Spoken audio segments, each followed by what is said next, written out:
Welcome in to the Instant Classic Wrestling Podcast, the only podcast that is always, I mean always, he means always, they mean always, you mean always, she means always, an instant classic. Danny Dunn! Hi, Jake. We'll see you on the flippity dippity. Oh yeah. What is going on, everybody? And this is your boy Juggernaut 097, and I am back with another installment of Juggernaut Retro Reviews.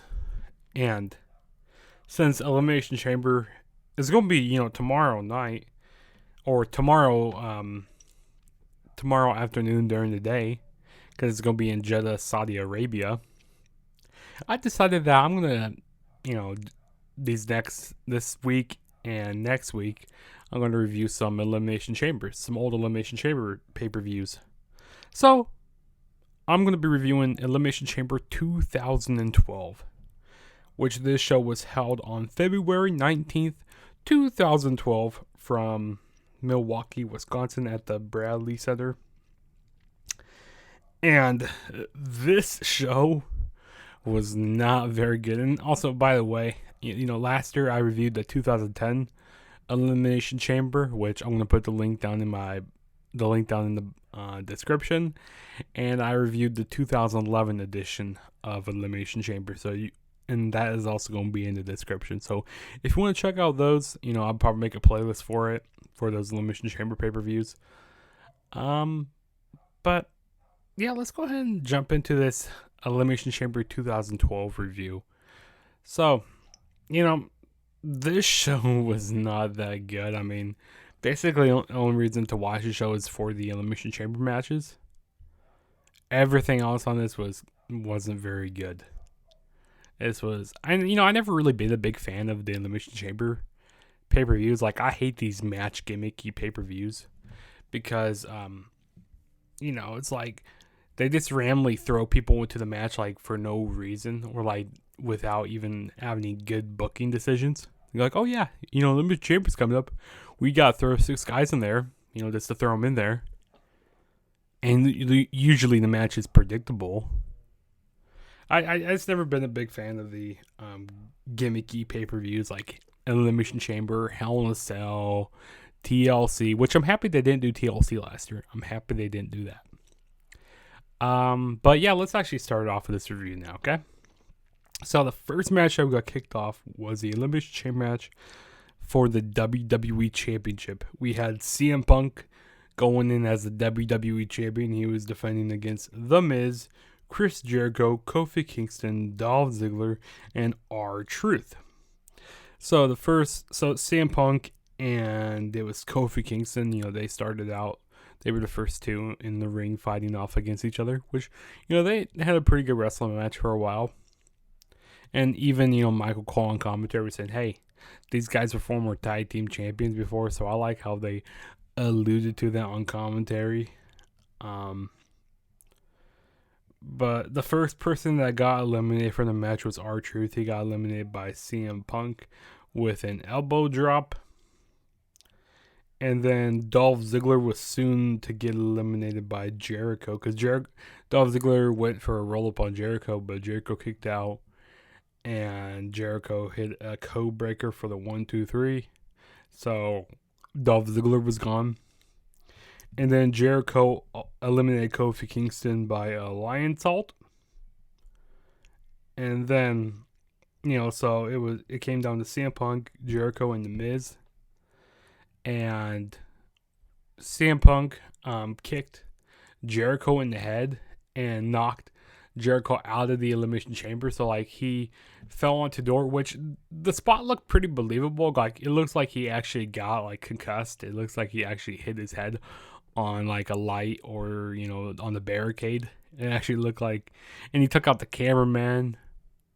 But basically this spot was just to save Chris Jericho from getting eliminated. So he wouldn't take a pinfall, so they could set up Chris Jericho and CM Punk for WrestleMania 28. That's basically the whole reason for this match here. I mean, that's basically the reason why they had Jericho, I thought maybe they would have Jericho enter back in the match later.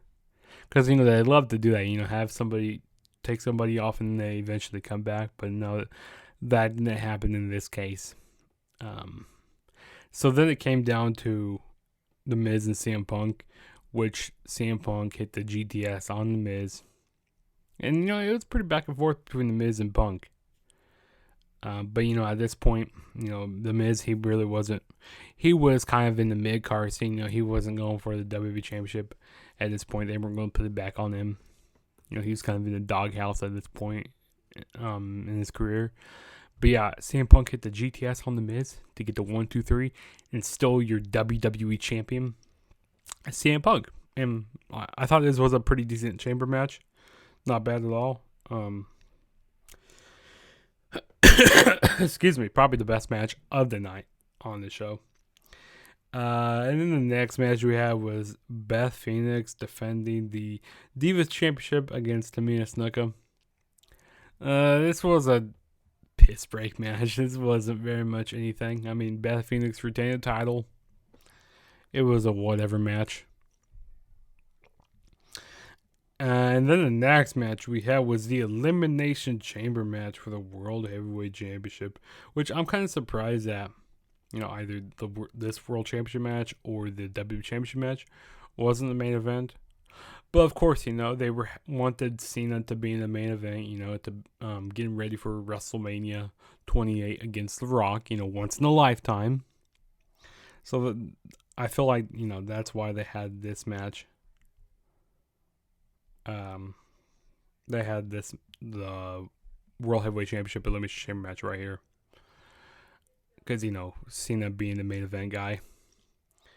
But the competitors we had in this match were Daniel Bryan, which he was going in as the World Heavyweight Champion.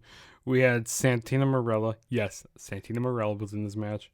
Wade Barrett, Cody Rhodes, The Big Show, and the Great Khali. Which, this was quite an odd cast of superstars to put in this match. Like, the Great Khali, I didn't think he deserved to be in there. Like, he didn't do much in this match. The Big Show, I mean, it kind of set up for something, for WrestleMania between him and Cody. Wade Barrett, I thought he could have had a really good performance. I thought he could have won the world title. But, then the next night on Raw, he got injured and he was out for a while. But yeah, Santino Marella, he was originally supposed to be Randy Orton in the match, but he got concussed, so he got taken out of the match. So they had like a battle royal to be the last person in the in the Elimination Chamber, and Santino Marella won the battle royal. And throughout the night, they were doing a whole bunch of like vignettes, like for Santino Marella, doing like the Rocky stuff, him drinking the eggs, or him running up some stairs in Milwaukee. So basically, trying to do like a whole Rocky thing. But I mean, yeah, like I said, this match was completely different from the first match, because I feel like the first match you had a lot more stars in there, because first match you had CM Punk, you had Jericho in there, you had some stars in there. And you had some good up-and-coming talent. But this one, it was quite a different group. But the Big Show, he eliminated the Great Khali. Great Khali didn't really do much in his match. He just got speared and he was taken out, which I like, really, what was the point putting the Great Khali in this match? And then Cody Rhodes pinned Big Show by, was it a DDT or was it the Crossroads? I think it was Crossroads. And that's set up for their match at Mania, because Cody Rhodes saying that Big Show is a joke, his WrestleMania record sucks and is terrible, which it, kind of is. And Santino Marella, he was really behind. Everybody was behind Santino in this match. There was some points where I like, "Kid Santino actually win the title?" I got, nah, they're not gonna give it to him. Or maybe they might give it to him for one night and then lose the title. But yeah, Santino pinned Cody Rhodes, hit him with the Cobra, rolled away Barrett. But then eventually Daniel Bryan, had, it was Daniel Bryan was doing some big moves, and Santino kicked out a few of them, a few big moves, but then Daniel Bryan put him in the yes lock and made Santino tap out, and Daniel Bryan was the world champion still. And the commentator was saying, "Oh, I don't know if Daniel Bryan could retain his title," being on earlier in the night, and also Daniel Bryan was the first to wrestle in this match. So he was at a disadvantage, but CM Punk won. So, I mean, it could be done, and it was done, which was, I don't know, I felt like they could have done it a different way. Was Santino out first? No, actually, Santino was in, no, sorry. Daniel Bryan was in the chamber, because Big Show, he wanted to go after Daniel Bryan. Yeah, because Big Show jumped in the pod of Daniel Bryan, which was stupid. Like, I don't know why Big Show had to break open the pod, like break the chains off. He could have just threw somebody into the pod. Apparently, the Lexan, the bulletproof Lexan that can't be broken. He could just throw somebody into that and then break open Daniel Bryan's pod, and that would have been easy enough rather than climbing through the pod. I don't know. Work smarter, not harder. Come on, Big Show. You know what to do. But yeah, that's what it was. But I mean, Booker T was like, "Oh, I don't know how Daniel Bryan could retain. He's at a disadvantage." But like, he was in the pod, so I mean, he had a little bit of advantage here. But yeah, Daniel Bryan did retain, and then after that, we had Sheamus come out and give Daniel Bryan a bro kick.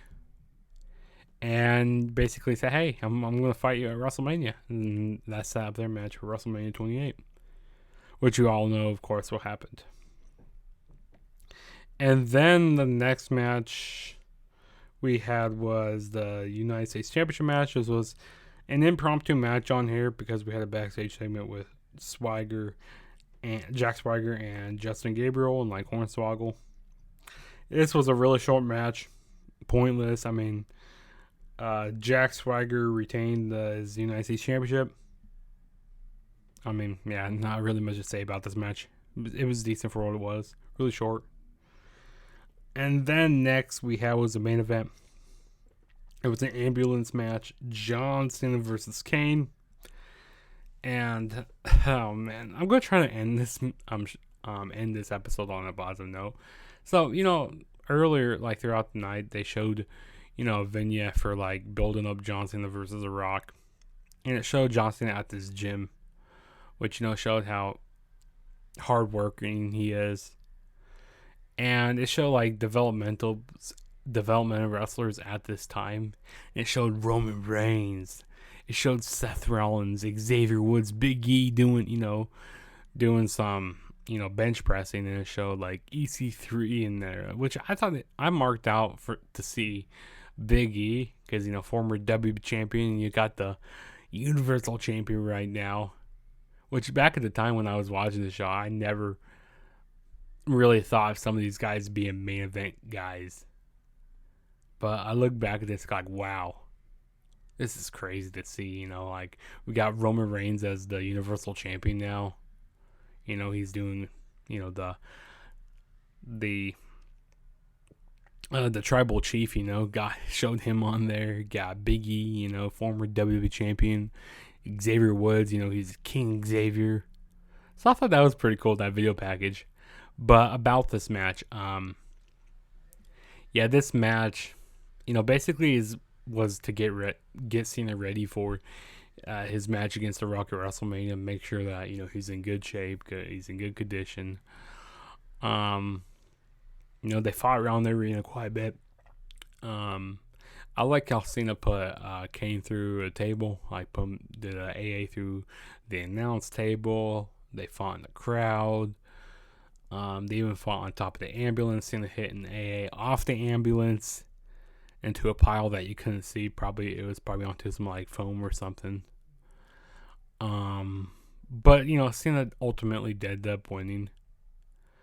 I don't really understand why they had to put Cena in this position in the main event.